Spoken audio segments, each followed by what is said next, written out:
HIV. It's a common challenge in Africa. Mm-hmm. Still, World Health Organization, it has recommendations to do with HIV and breastfeeding. But most mothers think that it's actually two-way, because Africa is divided into the urban mothers and the rural mothers. Of course, yes. Yeah. The urban mothers, for them, they think, I cannot risk my baby, I cannot give them breast milk. There's the other group, which for them is a taboo for a mother to not breastfeed. So regardless, for them they'll breastfeed. It's two-way. World Health Organization, it recommends that the mother breastfeeds for the first 6 months. It checks your CD4 count, like the viral load, how high is it? Then the mother is on ARVs, the baby is also given a syrup, so there's maximum protection. The chances of passing the virus to the baby are very minimal. Wow. After the 6 months, the baby is tested to see if there's the HIV. If the baby doesn't have HIV, they continue up to 1 year. If they have, of course, they continue up to 2 years.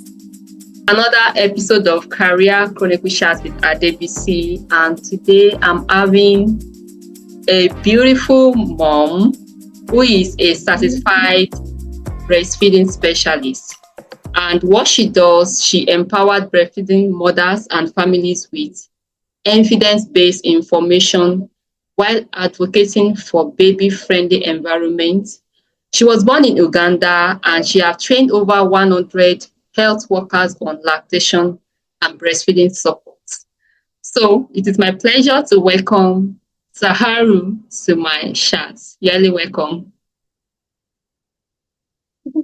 Thank you, Adebisi. I'm glad that you invited me.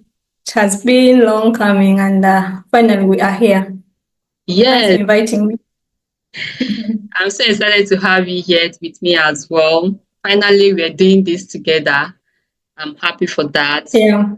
Yes, and I see that you're also a mom. Like, you're doing a whole lot, juggling the motherhood, you're taking care of your baby and your career is not easy. But in Africa, we have different culture compared to the Western world. Now, the question is, how has our own culture shaped traditional breastfeeding, and what common misconception do we need to be addressed in Africa when it comes to breastfeeding? Okay, thank you.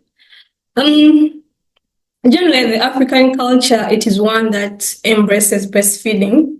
It is a given, actually, in Africa, it's expected of a mother who has just given birth to breastfeed.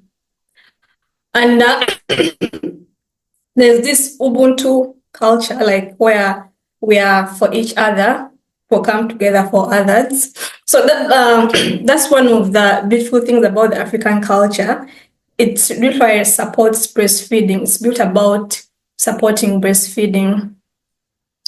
And though it is just a minute. Okay.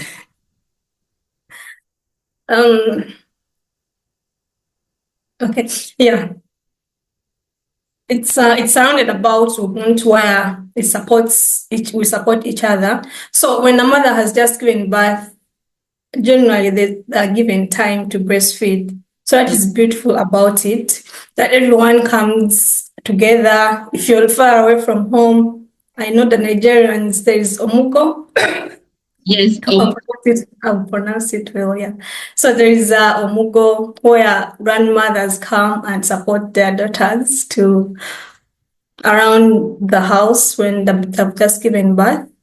It's the same with Uganda, but it's a different name, given a different name. Okay. And much as there is support around it, there are also some misconceptions which inhibit its progress. In Africa, we start well, like everyone is expected to breastfeed, but with inadequate knowledge and cultural practices, you find that with time, there is introduction of other foods, what we call lactile feeds, where a baby is given something immediately after birth. Some give alcohol. In Uganda, there's a tribe which gives It's called a journal, like local brew. Much as it is a drug, but it can interfere with the breastfeeding. So does cultural practice interfere with breastfeeding?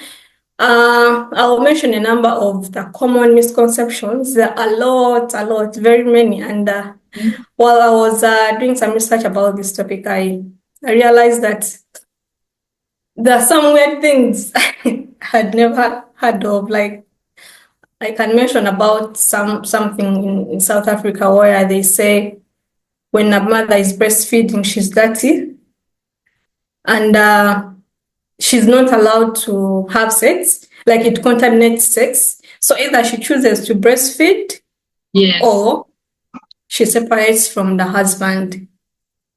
And most times people want to keep their marriages, and I find that this mother is choosing not to breastfeed her baby. But anyway, away from that, I think it's in South Africa, it's not so common. But the common one, usually it is the first milk, what they call colostrum. People believe that that first milk is dirty. I don't know, because it is quite like, when the baby when you've just given birth, you have not been breastfeeding, it's quite clogged. Some people think like it's dirty. So they squeeze that little, it's kind of like oil, what we call colostrum. They squeeze it out and then throw it away. They believe it's not okay for the baby, and yet it's the best thing you can give the baby. It's like the first vaccine the baby receives. Yes. And the other thing about that first moment still is people believing that there's no breast milk. So on one hand, we have those who see it and think it's dirty, pour it away. On the other hand, we have those who think there's totally no breast milk. Like they expect when they're just giving birth to see that white milk. And what they do, they start giving the water with sugar. That's the common one. They start giving water and sugar. They give water. And when you start interfering with that process, that first process, if you don't let the baby breastfeed in that first an hour or first day, you find that it's going to interfere with everything. That's why everything messes up.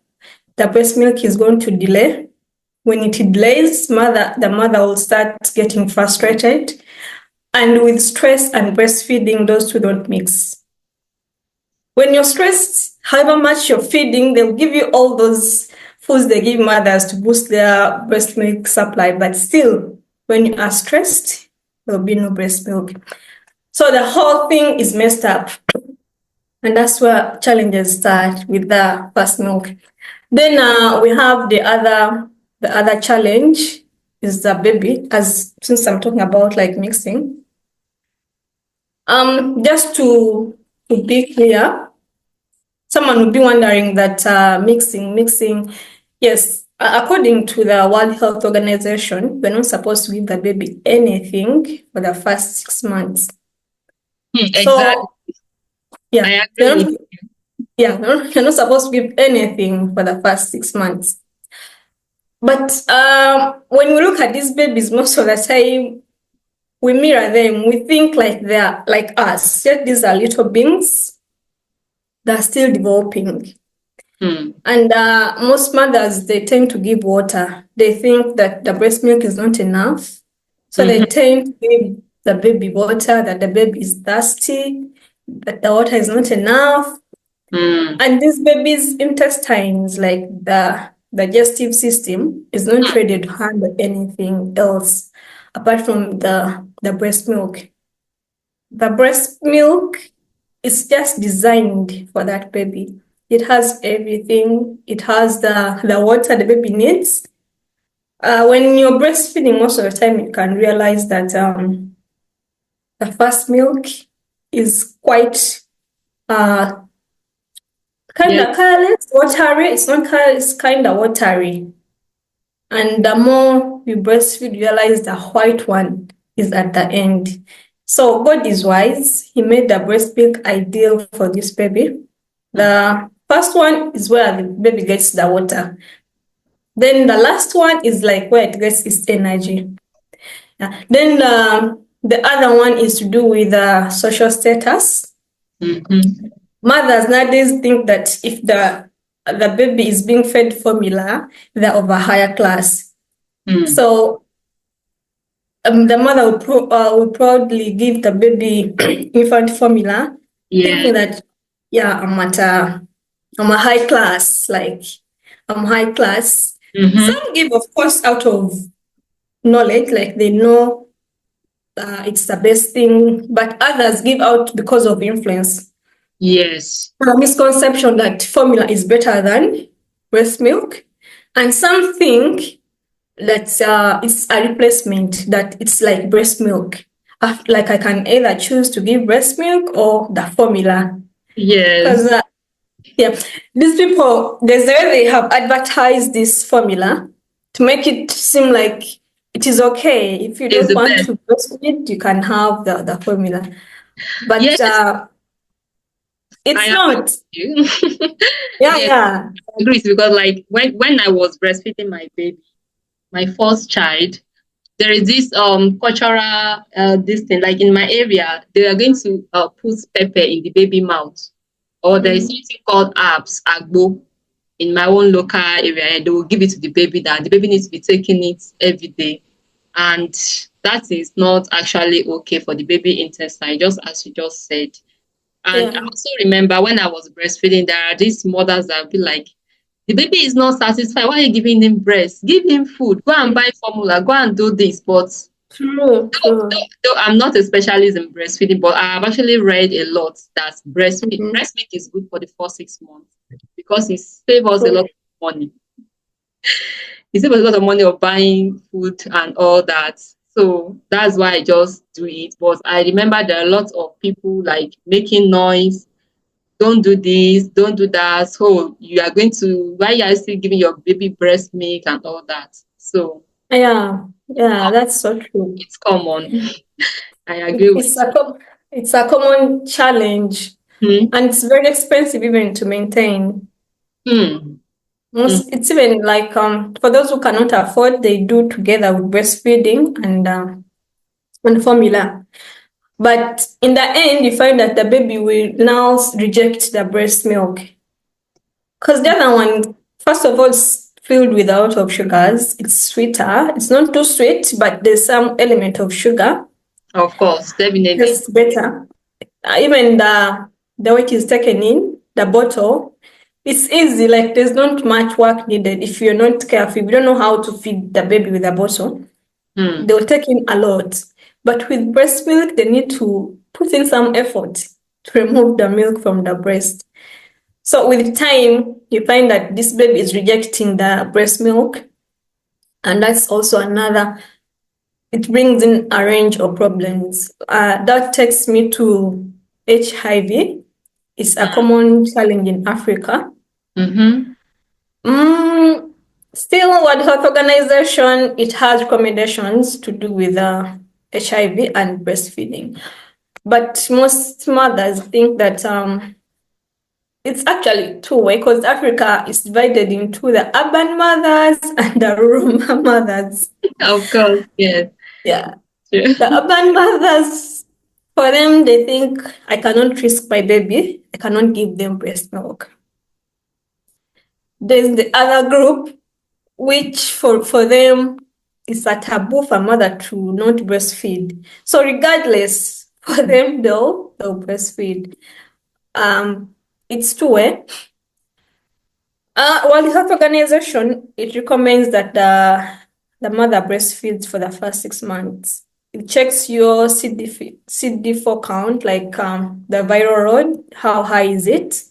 Then the mother is on ARVs, the baby is also given a syrup, so there's maximum protection. The chances of passing the virus to the baby are very minimal.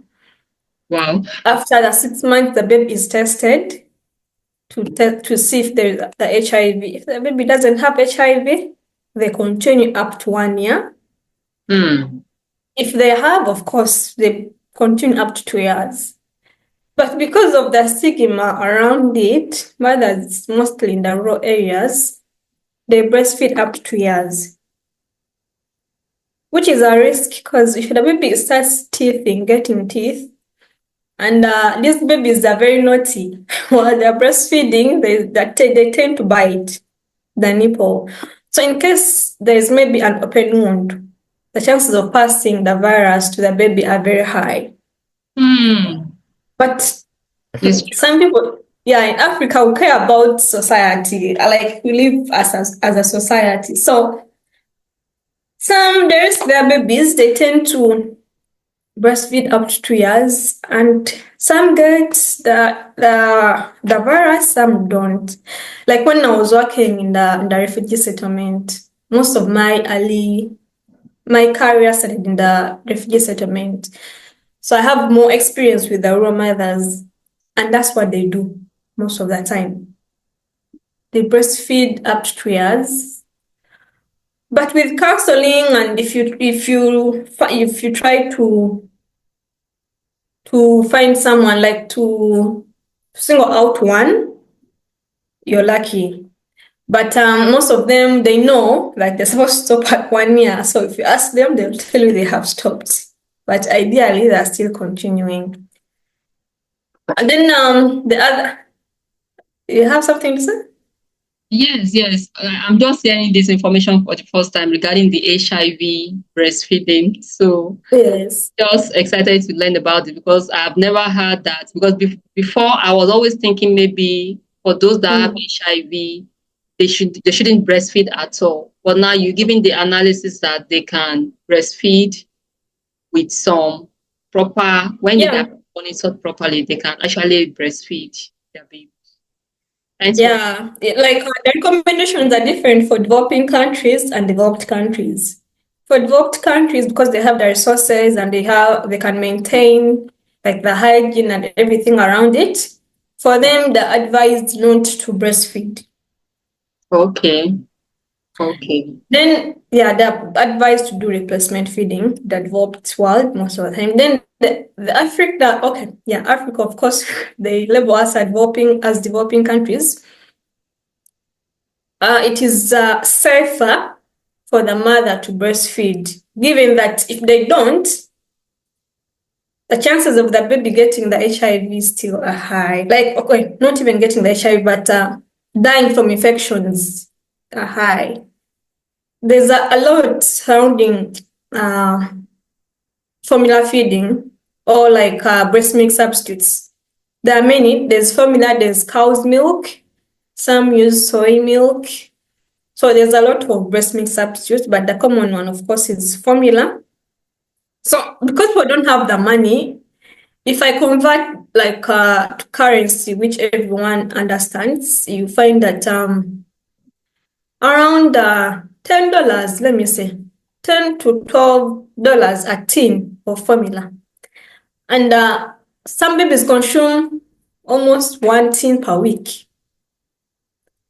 So 4 tins in a month, those are like $40 or $50. A lot of money now. Just cleanup, but there are bottles, there is cleaning, there is the cooking, there's fuel cooking the water.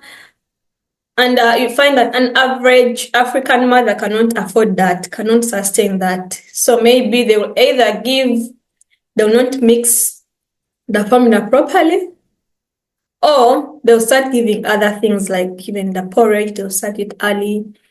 And the immune system will be actually not strong. The immune system will not be strong. Remember, I said when I was starting, that colostrum, that first milk which comes, it's like the vaccine for the baby.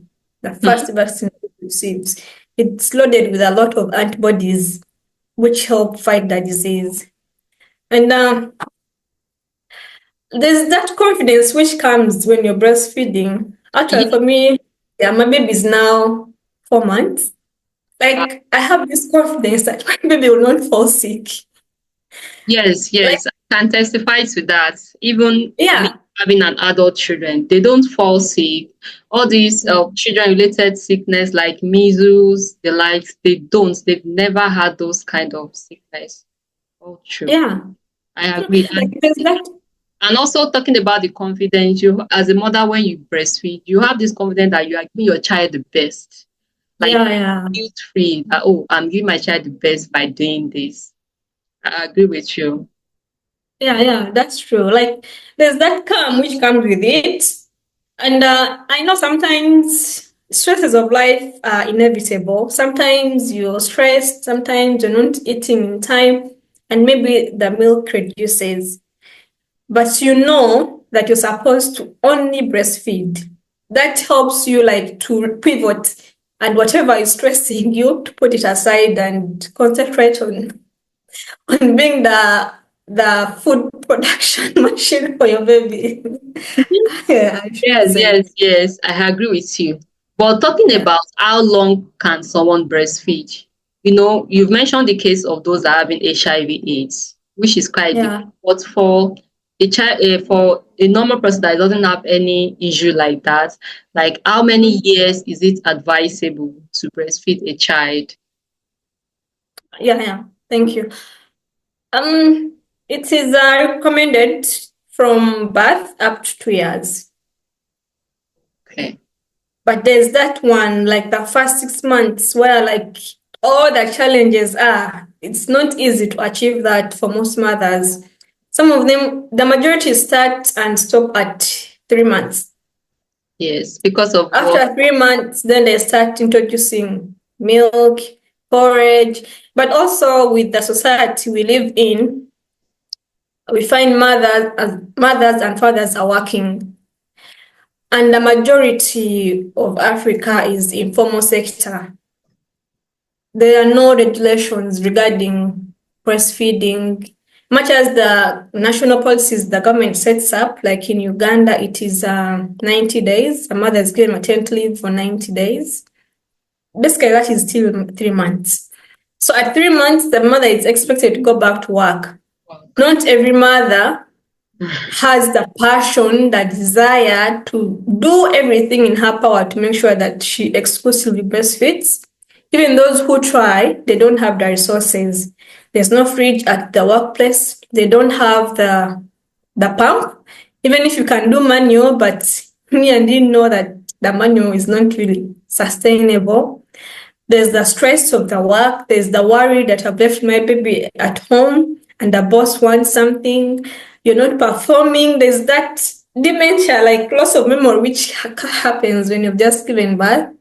So all those stresses hinder the mother from exclusively breastfeeding, especially in Africa. It's a hassle. You cannot move with your baby, let's say it's the informal sector. Yes, mothers maybe in the markets they can try, but this mother is sometimes waking up very early in the morning. They cannot go with their baby. They still leave the baby with maybe the older children or like the neighbor. Then they pick the child up later. Those who can afford house help, they get house help. They resort to cow's milk actually, which is not good. Cow's milk is the nutrients are very, for lack of a better word or for simplifying it, the nutrients are very hard for the baby to break Absolutely. down.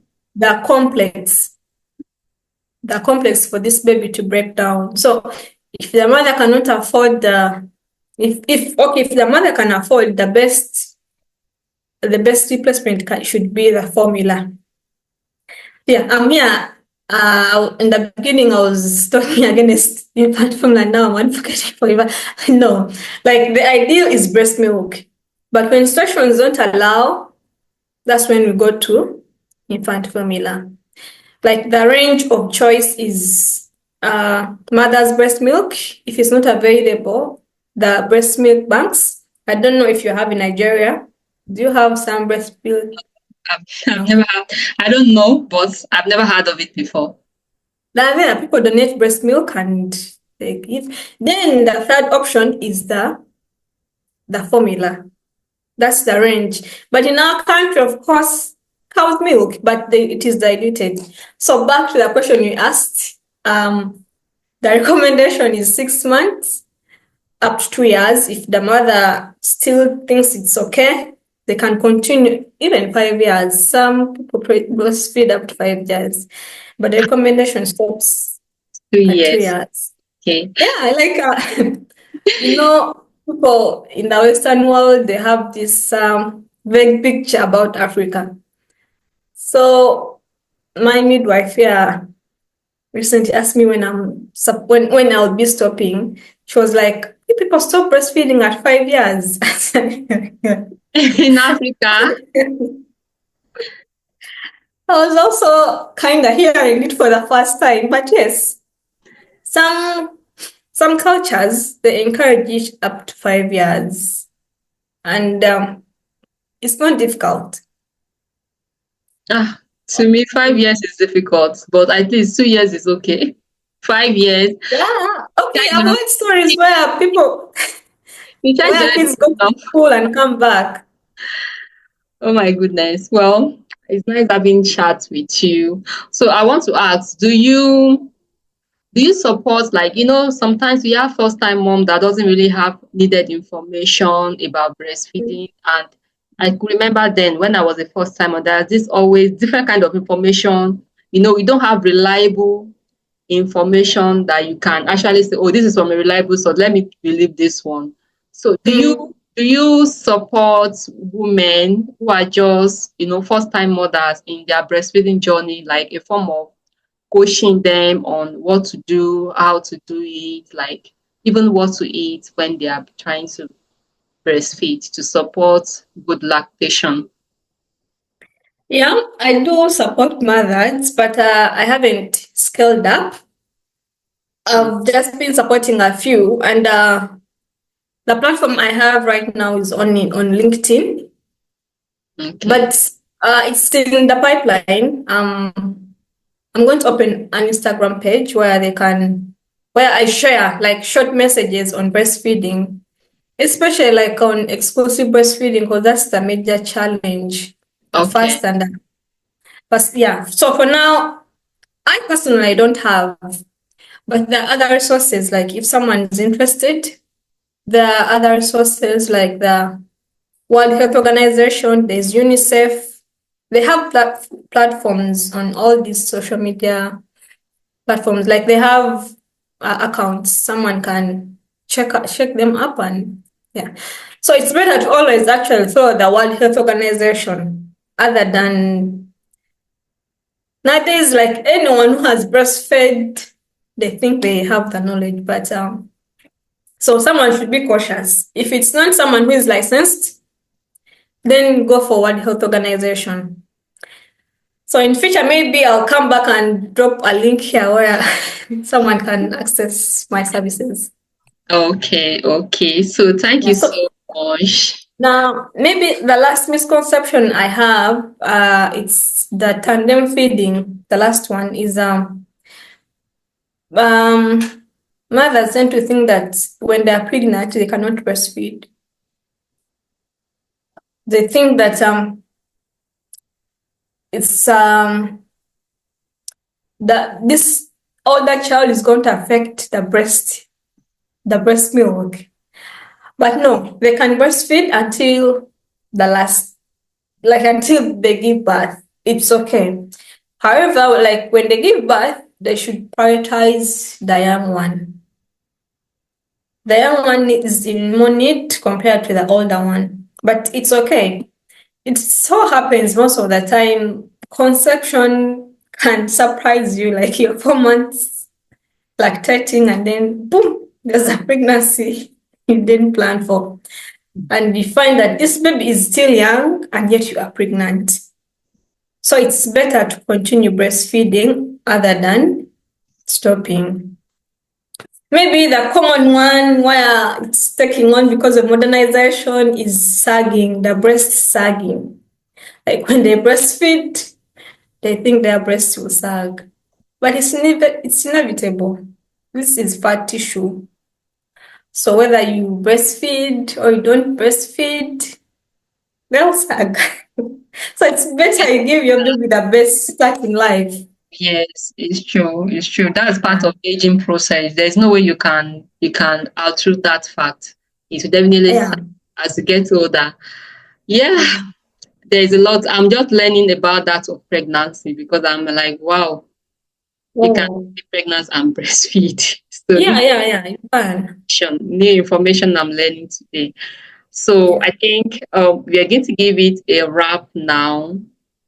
Thank you for joining me on this chat and also exposing us to some important information, some misconception we never even think about. So thanks for your time for doing this with me. I'm so grateful. Thank you so much. Thanks for having me. I'm so glad I can talk about breastfeeding the whole day. So this is how we are going to end the chat today. Okay. Thanks for joining, and I'm wishing you the best this week. Thank you. I'm wishing you also the best All for right. this week.